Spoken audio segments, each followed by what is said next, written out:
Step on up, sit down, twist off that bottle top or crack open that can. And welcome to Porch Matters. This is Terry Cagle coming to you from my back porch. Yes sir, yes ma'am, the name of this show is authentic. On Porch Matters, our saying is this: big issues or just a friendly conversation, no topic is off limits. We take pride in being able to talk about anything with each other in an open discussion. Open discussion is one of the only ways to learn. Your perspective could be changed. You could change the perspective of others. Be sure to find the show on social media. Porch Matters Podcast on Instagram and Facebook. We have a Facebook group as well. If you are on Twitter, find us at Porch Matters Pod. Please share the show with your friends on social media so we can keep growing. Thanks in advance. I really appreciate it. Do you believe in cryptids? On this episode, my friend Tiny returns to the porch and tells us about an experience he had deep in the heart of Bankhead National Forest in Alabama. Without further ado, let's get started.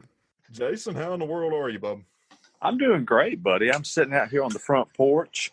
I've been enjoying this beautiful harvest moon. And ain't it gorgeous? Oh, it's beautiful. It's great. The weather's great. You know, you can just feel there's just a crispness in the air. The veil between dimensions is thinner. Things are coming in and out, and we're going to talk about some of that tonight. Yes, we are. Tiny, my friend, how are you, sir? Good, doing good. And also enjoying this nice crisp weather. It's pretty nice down here. Yes, it is. How are you doing, Mr. Cagle? I'm doing good, bud. I just got home a little while ago. It's been a long day. It's been a long week, but I am amped up for this show. This show is going to be awesome. Let's get into it. Let's do it. Sure. Okay, so let's talk about Bankhead Forest. Okay, so I know you both know what Bankhead Forest is here in Alabama. It's a national forest, protected ground, a lot of Indian Native American drawings out through it, and a lot of different things have been, supposedly sighted in and around Bankhead Forest. I have had a couple of experiences in Bankhead Forest myself. One in particular was kind of strange, but not really. But that kind of leads up to the really weird one. So we're going to start with one that's not really all that strange. Back when I was in my early teens, about 13 or 14 years old, we were out in Bankhead Forest, just hiking trails, exploring around, doing what teenagers do. And while we were wandering through the woods, I followed a little trail off to the side that my friends knew I was there. It was probably about 7 of us there all together. My friends knew I was taking this little side trail. Nobody came with me, but maybe 400 or 500 feet off of the trail, I find a staircase. Now, if you've ever been inside a Bankhead Forest, all the way into it, there's no buildings out there. No. Nothing. Whatsoever. And there is just a staircase, stone and wood staircase in the middle of the woods, no building around it, no nothing. I see the staircase. I feel kind of uneasy when I see it. It's not that bad, but as I'm looking at it, I just kind of feel the urge to go up the staircase. And at that point, I'm like, nah, I'm good. I'm out. And turn around, walk back down the trail. I felt like I was gone maybe 10 minutes away from my group of friends. I go to where they were supposed to be. Nobody's there. So I go back up the trail to where we parked, probably 2 miles away from where I was. And everybody's just freaking out when I come off this trail. And they're just screaming at me, where have you been? Where have you been? I'm like, dude, I was gone for like 20 minutes. What are you talking about? I've been gone for 7 hours. 7 hours. I was gone. People legitimately thought I had gone missing in Bankhead Forest. So it had gone from 7 people there to like 70. It was a big ordeal. So we decide a couple of weeks later, after everything kind of died down, we decide that we're going back. We want to see where this freaking staircase was, because I told them about the staircase. They're like, well, that's crazy. So we go out there, and we cannot find the staircase. We go immediately to the trail. The trail's there, but we follow it probably 2 miles further than what I had gone. Nothing there. Nothing at all, which was weird in itself. And we stayed out for most of the day. Sun was going down by the time we got back to the head part of the trail, back where we were parked and going to leave the forest. As we get probably about maybe a football field away from the cars, we hear kind of like a rustling in the woods, and we're like, okay, I mean, it's a deer or something. It's Bankhead Forest. There's animals all through it. Right. Didn't really think anything of it. Maybe 20 feet further, another rustling, and it's a lot closer. And I look up over to the side, and I see this thing standing there. And the only way I could ever describe it, because it's exactly what it looked like, was a deer standing on its hind legs, dead upright, like a man, with its front legs hanging down to its side like it was standing, holding its arms at its side. I see it's like a 6-point buck, but when it opens its mouth to make some sort of sound that just sounds like a god-awful shriek, its mouth was legitimately full of sharp teeth, and it had 3 eyes. What color were the eyes? The eyes were, in fact, red. There were 7 of us out there, the same 7 that went the first time, and we freaked out. We ran to our trucks and just hauled ass. We were gone. I've never been back to Bankhead Forest ever, and I refuse to go to this day. No. That did it for me. I was out. How old were you when this second event took place? It was only a few weeks after the first one, so I was still about 13, 14 years old. Okay. Where were the adults? Well, there were no adults with us because we were all just a bunch of teenagers going through the woods hiking. But that was, okay. So that was like the oldest of us was 16. They were the ones that were driving. To this day, he won't even go down Highway 195. I flat refuse. I will not. I won't even drive through Bankhead Forest. I will go the long way every time. Even when I went to go meet Terry, I did not go through Bankhead. I went the long way. Backtrack to the other story. You were talking about the staircase. Right. What kind of stairs was it? Were they wooden stairs? Were they rock formations? Describe the staircase. So it looked like if you've seen a house that's in the middle of being built or in the middle of being torn down, you see like the wooden bracing of the staircase that's underneath. Right. It had that wooden bracing, but the stairs themselves were like carved stone. I'd never seen anything like that. They were like slated marble is what it looked like. And it was just weird. I'd never seen a staircase like that, which is why I stopped to look at it, because I was like, oh, that's kind of weird. Can you where did it go? Could you tell where it led to? No.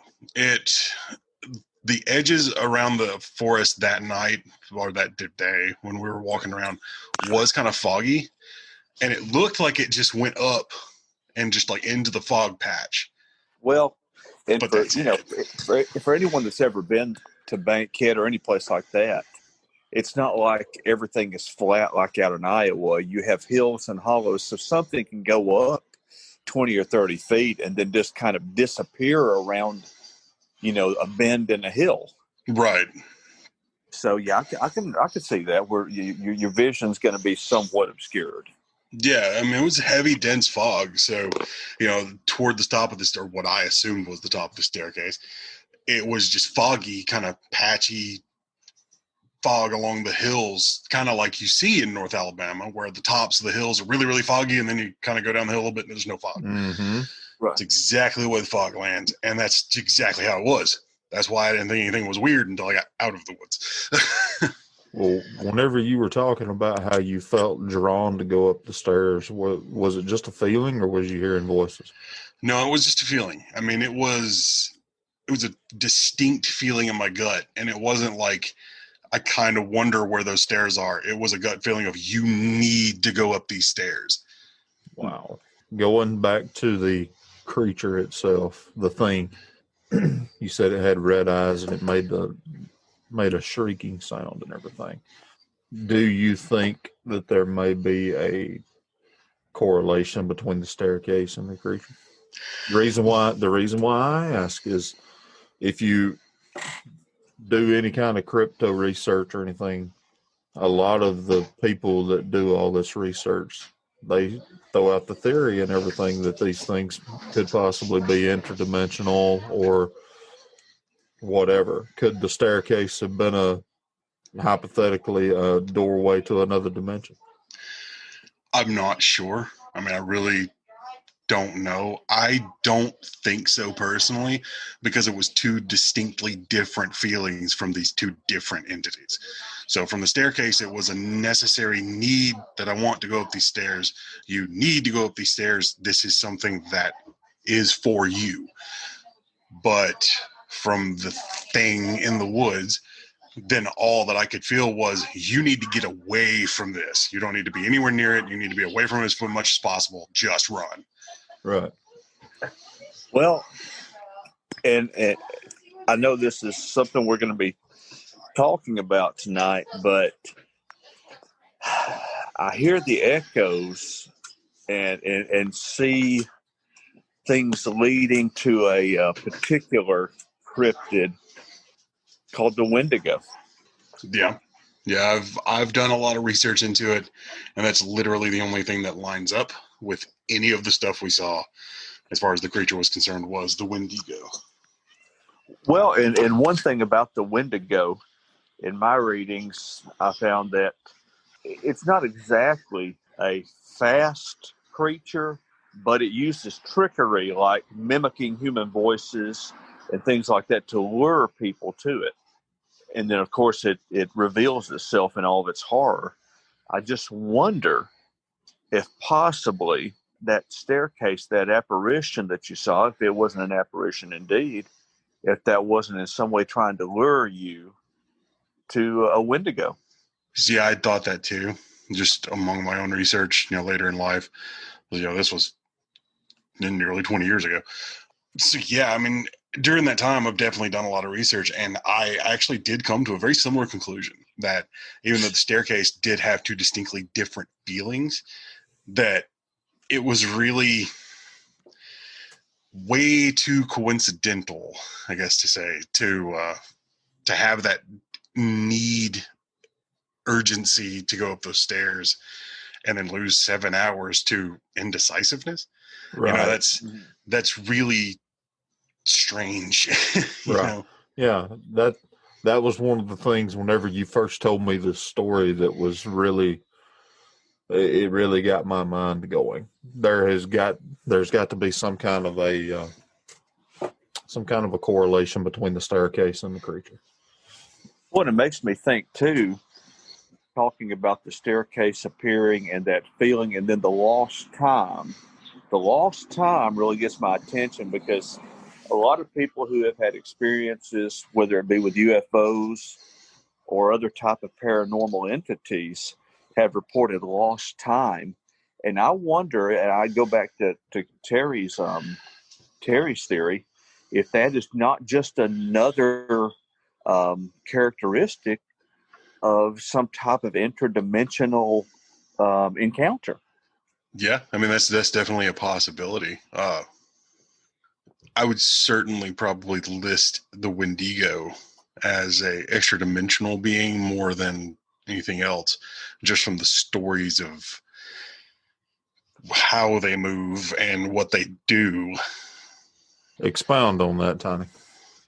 Well, I mean, they like he was already saying, they are in fact mimics, and that's one of the ways that they draw people into the woods, as far as the old different tribal cultures mythologies listed them for, was to draw people in the wood by mimicry. And they would mimic loved ones, people that had died, people that were still alive. Yes. It was whatever they could mimic to get you to come to them. And that was a time in my life that if any voice had called me, I wouldn't have answered. That was a rough time in my life as far as family. So it was kind of one of those, it's like, if it was going to use a voice, it would have never affected me. I'd be like, whatever. Right. But at the same time, that natural curiosity of, you need to go up the staircase, that may have been a bit more working. Right. And you have some people that during times of stress that induces psychosis, they will hear the voices, sometimes even see departed loved ones who are, and those particular loved ones will be telling them to do something that they know is wrong. Yeah.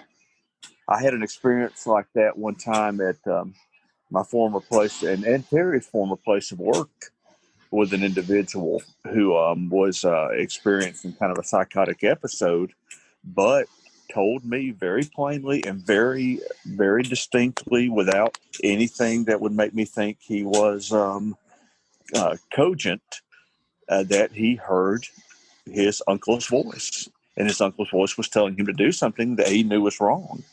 And then the voice went from his uncle's to a more demonic type voice. So, I there could be something to that.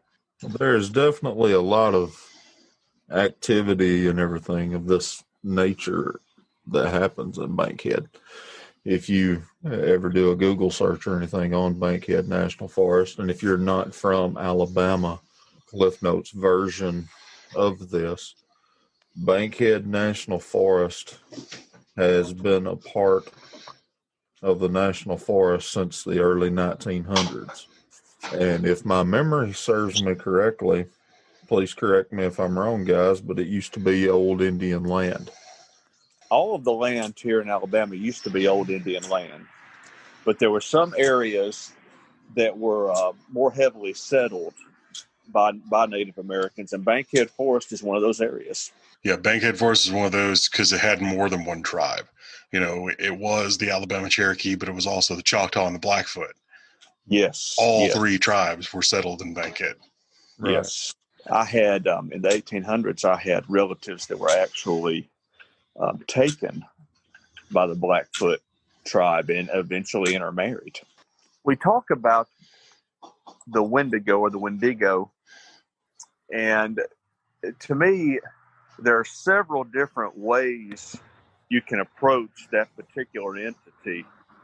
There's what I would call the Wendigo proper, which basically is the folklore that comes to us from parts of Canada, the northern part of the United States, Wisconsin, Minnesota, the colder climates. The Lakota, the Winnebago, the Right. It's a Chippewa, actually a Chippewa word, Chippewa. and mainly the whole. Just like you said there, Tony, it's several different tribes that all kind of were what we considered the Algonquian culture. Yeah. And they spoke similar languages. There are different variations on the word, but basically, it comes in the form of a physical entity and a spiritual entity. And it kind of centers on a cultural fear and taboo of cannibalism. Yep. But it is something that can also be triggered by extreme greed and being out of balance with nature and destroying nature for gain. Really? Yep. Oh, yeah. Yep. Expound on that. Okay, so the extreme greed and being out of balance with nature is one of the things that drew me originally to it being a Wendigo above anything else. And the reasoning behind that is Bankhead was so fought over in the early 1900s before it became protected land that, Bankhead Forest is a quarter of the size it was. Right. Because they would just decimate everything around. They would clear cut swaths of trees in the 1860s. It was terrible because it was what they wanted to do because they thought they needed that. And that's one of the things that kind of leads me a little bit more toward it being a Wendigo. Now, I'm probably going to be the least Native American person that you've ever met that lives in America because I have zero Native blood in me. I can trace lineage back directly, and I have zero Native blood in me. So, so that would make sense that a Wendigo would see, big white boy. Hey, that's not cool. You need to leave. Which is Well, why I was like, well, I'm going to stay in Bankhead. That's cool. Thanks, guys. All right, bye. You know? well, and if you allow me this to go on what you're saying, some anthropologists theorize that the Wendigo as an entity and as a spiritual force really came to prominence in the 1600s when Native Americans in that part of the world began to encounter Europeans, and they were absolutely amazed at how out of balance with nature, according to their cultural beliefs, that the Europeans were, and how they used violence. It was just something that was kind of a cultural shock for them. Yep. So that would kind of correlate with what you're saying, in the fact that you're just another European. Yeah. You know, the whitest of whites. My lineage comes from Iceland, Norway, and Northern Ireland. Pretty dang white, buddy. Pretty dang white, paleface. We're the whitest of white, yeah. So yeah, that's my family lineage. Yeah, we were the very, very white people. Yes. Well, and also Wendigo is kind of a spiritual force. Most of the reported sightings that we have on record took place from the 1800s to the 1920s in the northern parts of North America and Canada, but it's really tends to the reports tend to kind of increase during times of famine or harsh winters, when the fear of cannibalism takes hold, and it's almost used as a cautionary tale. Right. But I think to a certain point, it's also used as a form of protest against encroachment onto Native American lands and kind of the exploitation of their resources. Oh, definitely. Yeah, definitely agree. Whenever they first made Bankhead a national forest, they were talking about how everything was, as you said earlier, trees were gone. The stuff that's grown up now is still very young compared to what was there. Oh, basically, yeah. A lot of your old timber and everything was down in the bottoms. Down at the bottoms, right near the heart of Bankhead Forest, actually. Mm-hmm. Which is just about where we were. Mm-hmm. Wow. I have a theory that kind of goes in continuation of the easy European, get rid of him. That was during a time in my life when I was I didn't know exactly where I was spiritually. I am a very unique individual spiritually because I wasn't raised Southern Christian at all. Whereas my dad would be considered a Christian from the South, my mother was very much not. So I grew up with a very different viewpoints. During that time, I was sort of conflicted. Like I had not started any of my later on research into the different religions in the world and seeing exactly how messed up a lot of religions are. So like my current religion would be considered neo-paganism, Norse based, which throws people off sometimes because they're like, do you mean you follow Odin and Thor? And I'm like, well, yeah. And then they get kind of confused, like, wait, really? And I'm like, well, yeah. That's exactly what that means. But at the same time, it's also neo-paganism. So I do actually know that, in my belief structure, everything has energy and everything has connectivity, very similar to Native American religions.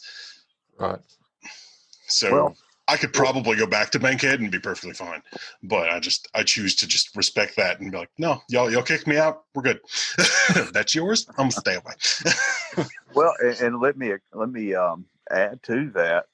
It's very interesting because I was brought up Christian, as Terry was. I know, Right. It's very interesting how at this time in history, the major religions of the world, and I'm talking Christianity, Islam, Judaism, in particular, and I guess Hindu would also, I'd put that in there just by sheer number, Hindu/Buddhism.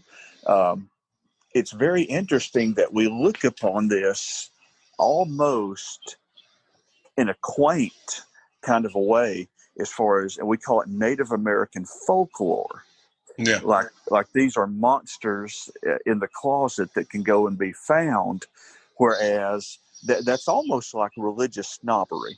In other words, if Native Americans, if you were to talk to them about angels and demons and cherubims and things like that, or jinn or stuff like that, they would say, well, that's Christian folklore, or that's Islamic folklore.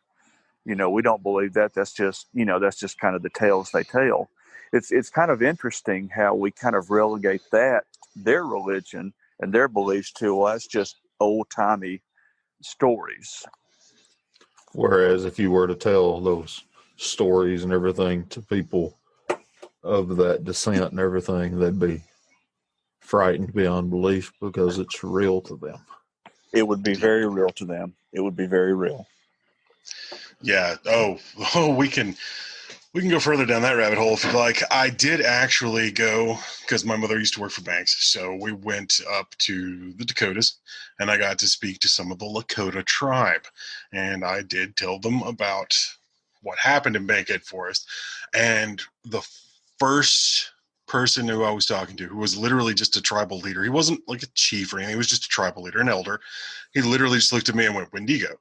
And I was like, what are you talking about? Because this was only like 2 years after this happened. I hadn't been researching anything. Didn't have the internet at hand or anything like that. I was like, what are you talking about? He said, Wendigo. That's what you saw. There's no doubt about it in my mind. It's Wendigo. And so he handed me a book and was like, just take this with you. You ain't got to buy it. Just take it with you. And that was the first book I got on Lakota mythology, which is why I'm very, very picky about saying mythology and not folklore. Right. It's like I say Christian mythology. I don't say Christian folklore. I say Islamic mythology, Hindu mythology. I'm very particular about that because I've studied after that. I started studying just everybody. I would go back and study Christianity. I went through and read, the entirety of the Bible, front to back, New Testament, Old Testament, beginning to end, all of it. I went through and read the entirety of the Vedas, the Bhagavad Gita, just everything I get my hands on, anything I can study, the I Ching, all of it, to just learn, like, where are the similarities? Something has to be connected to everybody. Right. And that's when I started seeing these little things. Greed, things that don't line up with nature, things that are just messed up as far as humans and the world around them, cause so much chaos, and there's some sort of spirit, guardian angel, something in every religion across the planet that's basically coming to get you if you keep messing up. Mm-hmm. So yeah, that was really eye-opening for me when I started researching, because I was like, that's incredible. Going back to the tribal leader giving you the book, what did you learn out of the book? It was a lot of the lore from the Lakota side. The Lakota side is very much focused on the greed theory less than the cannibalism theory. Okay. And that was one of the things that made me really lean toward it. It wasn't exact. Of course, nothing really is if you're experiencing something firsthand and you're reading a book that was written 70-second account from 40 different tribesmen.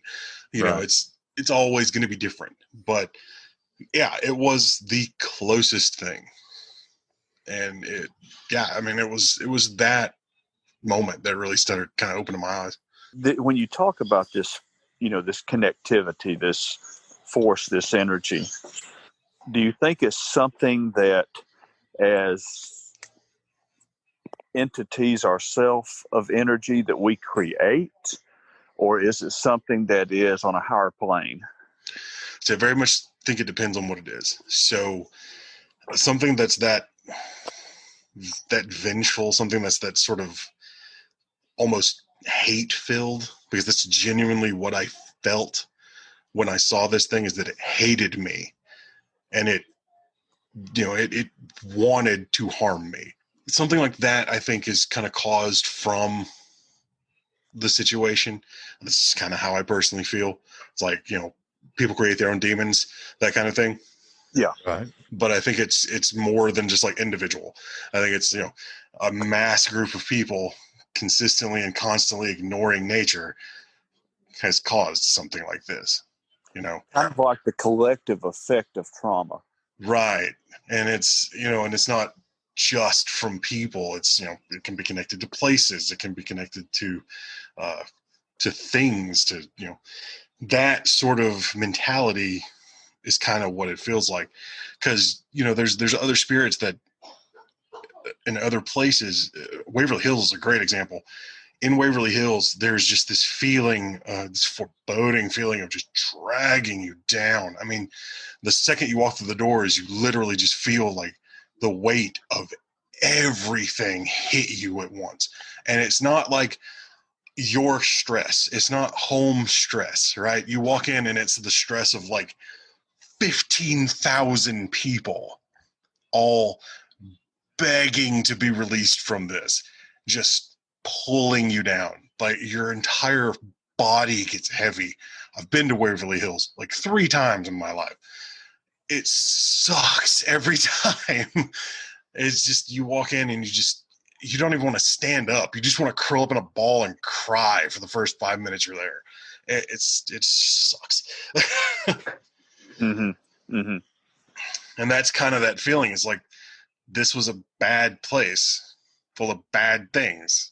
So it made this feeling kind of flow through it. That's that connective energy. Yes. For those of us that are maybe listening to this and don't know what Waverly Hills is. All right. Number one, if you're listening Explain. to anything paranormal and you don't know what Waverly Hills Sanatorium is, you need to stop listening, go to Google and Google Waverly Hills Sanatorium, and then come back and listen some more. Because it's right. like the most haunted place in America. Just go look it up. Right. Well, there might be some people that happen to be listening to this episode that may not know that much about it. That's literally what it is. Yeah, they might be curious, but they've never done any research. Yeah, that's legitimately what it is. Waverly Hills Sanatorium is the most haunted place in the United States. That's just hands down, and that's on every list you find. It's the most haunted place in the U.S. Did they not have a tunnel leading out where they would take the deceased? The dead tunnel, the tunnel of death. Did you go into the death tunnel? No, it's been sealed off for like 30 years. Nobody's been there for forever. But yeah, I mean, you can get to the entrance and you can sort of go almost to the tunnel. You can't quite get to the full length of the tunnel. You can get to the entrance shaft, and that is not cool.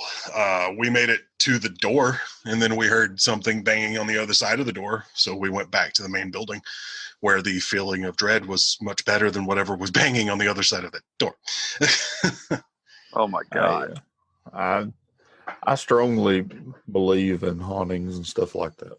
Where me and Jason used to work there at the county jail, you'd be sitting there during the day or at night, and you'd just start hearing stuff that was out of the ordinary. It wouldn't always be inmates doing things.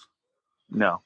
Did you ever walk through M Dorm, which for those of you who don't know what M Dorm is, where we worked, it was you're locked down pretty much 23 and a half hours out of the day. Mm-hmm. And it was protective custody, but it was also a place for the most unruly or most disturbed inmates. Did you ever walk through there and you're up on the top tier walking, and sometimes we would be lucky and there wouldn't be that many inmates on the top tier, but as you walk by an empty cell, something catches out of the corner of your eye. Yep. And you stop and you turn and you look in that little square. Yep. I used to walk through M Dorm. I used to walk throughout the jail and smell a particular odor. Just catch a whiff of it. Yeah. And it was the same smell that you know how everybody always has a particular smell. Olfactory hallucination. Yeah. Yeah. Yeah. I would be sitting around in the booking area or wherever, and I would just catch a whiff. It would be just like that person had just walked by me, and that person had not been in that facility for about 2 or 3 years, and at the time he wasn't even alive. Yeah. Yep. Waverly Hills has something very similar that happens. There was a crematorium for when it was just a sanatorium before it was an asylum. And yeah, that place, even though it was completely retrofitted after it was done being a sanatorium and just went to a regular hospital, they took out the crematorium and redid the entire floor that was on. It still smells like a crematorium. It still smells like ash and burning. Mm-hmm. You used to do some paranormal investigations, didn't you, Tony? Yeah, I've done a few. We did Waverly Hills like 3 or 4 times. We did Crybaby Bridge a Which couple of one? times. The one in Tennessee. We did the Ghost Bridge in Texas, out in Tyler, Texas. We went there. We did Henry Hill. We did that one a couple of times. We did that one a couple of different ways. We have been all the way through Sloss Furnace before they closed it to the public. That was the only other place other than Waverly Hills that I know for a fact is haunted. And that one was rough. Describe it. So the upper set, because it's in like 3 different tiers. The upper set is the newest buildings, and all of it was kind of okay. It was old, dingy warehouse buildings, but other than that, it wasn't oppressive. You didn't really feel anything major. The second set of buildings were the second oldest. They are the ones that were when there wasn't OSHA. Let's put it that way. That's when it starts getting kind of heavy. But then, like the bottom level, the first level they closed off to the public, and we went there like literally the week before they closed it to the public. That's bad. That was opened back when child labor was a thing. That was opened back when it was okay to have a 5-year-old crawl into a mine shaft and mine for 14 hours. That is bad. That's just as bad as walking into Waverly Hills. You walk through the front doors of Waverly Hills, you feel like crying. You walk into the third set. Back then, oh man, no, it's rough. Do you think there's just an energy to suffering? There has to be. I mean, I've been to these places. I've been to places that legitimately had things like that. I've been to some of the camps that they kept Native Americans before the Trail of Tears. I've been to some, and just the negative energy is so overwhelming in these places that it legitimately has to be that. I mean, suffering leaves such a scar, and it's not just on the people, it's on everything. It's on everything they touched. It's on anything they were near. It's on the land they were on. I understand why the native people were so picky about, you have to respect the land because it is part of you. I understand why they say that. It's, you go to these places, you feel those feelings. You're like, well, yeah, you can feel it. It's like going to Savannah, Georgia. I mean, you could feel that fire. You can feel all of Savannah burning. I mean, it just sucks. Well, let me ask you what your opinion on this. I mean, there's a theory. It's not my own, but it's something that I've always thought made sense to me. You know how, like, when you're recording something onto, for us, for our generation, it would be a cassette tape. For past generations, it would be onto a record, wax. It records, mechanically records the sound, but it's recording the energy. I know what you're talking about. It's the wax energy. It's crap. I can't remember the name of the theory, but it's the thought of like a phonograph being able to record the actual energy of a person and using that phonograph to sort of almost capture the spiritual energy. Yes. Not quite, but that's kind of on the same lines as what it's going. I've heard some phonographs. Like I've actually had people at some of these older places that I've been doing paranormal investigations that had old phonograph recordings or old records that were recorded directly. Like I'm seeing the main copy. I'm not seeing one that was reprinted later on. I'm seeing the original grave, right? The original engraving of the vinyl, the original spindle for the phonograph. And it genuinely feels different than like hearing that recorded on like our digital equipment to record that sound. Right. So different. So there's no contest that it's different. So yeah, I believe in that theory that it easily that it took energy in. Well, do you think then that to say that possibly, I'm out of my depth on this, but that possibly other material, other physical material, whether it be wood, whether it be concrete, whether it be the land in general, to a certain point, not as strong as wax where it can be reproduced and re-recorded, but to a certain point records a faint whisper of that energy. So my theory on that, it can be answered by sort of going back and looking at the exact same theory as the recordings. Do you know how they cut a record? I don't. I do not. Okay, so the way that they cut a record is that when they put in the first stock, the first vinyl that gets cut, that is actually gold. So a gold record is a legitimate gold record. That's actual gold. And it's cut with a sapphire tip. So that recording, that sound is being put into a gold plate by a sapphire tip. So there you have two materials that are regularly found in the earth itself, sapphire and gold. So yeah, I mean, it easily transfers on. If there's some sort of crystal or some sort of metallic inlay in Bankhead, for example, there's an entire iron vein and there's quartz veins all over the place. You go hiking through Bankhead, you're going to find quartz crystals, you're going to find geodes, and you're going to find iron. That's just what's going to happen. So yeah, that's some sort of crystalline structure that's easily recording. And we are already doing that with solid state drives. We're taking quartz crystals and just recording stuff onto them electronically. Going back to the negative energy and everything, could the wood, could the building materials, could nature itself, the high concentration of negative energy and everything like that, that's obviously causing the activity and everything. As far as like wood and stuff goes, if you cut a tree down to build a log house, you're literally going from standing tree to shearing the log to putting it up. There's no wait time. You're not drying it out. You're not completely killing the wood. You're not throwing it in a kiln to bake it out. You're building a log house directly.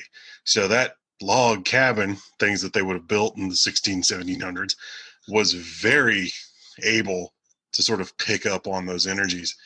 And that's kind of what the natives were saying. That's exactly what the Norse believed when they would make either a boat or a house. Because when they made a boat, they didn't kiln dry their wood.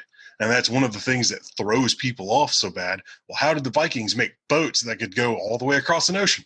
Easy. They didn't kiln dry their wood. Their wood was still green by the time it was wrapped around. Everything was still flexible. A longboat could make it all the way from Norway to the edge of North America and never miss a beat. Right. Mm-hmm. They wouldn't be able to do that for another 800 years in the rest of Europe, Right. And Right. So yeah, it's kind of the same mentality. You're taking something green, making something out of it that has life. That home has life. That boat has life. That's probably one of the many reasons why natives always frowned upon messing with burial grounds. Yes. That's the resting place of their spirits.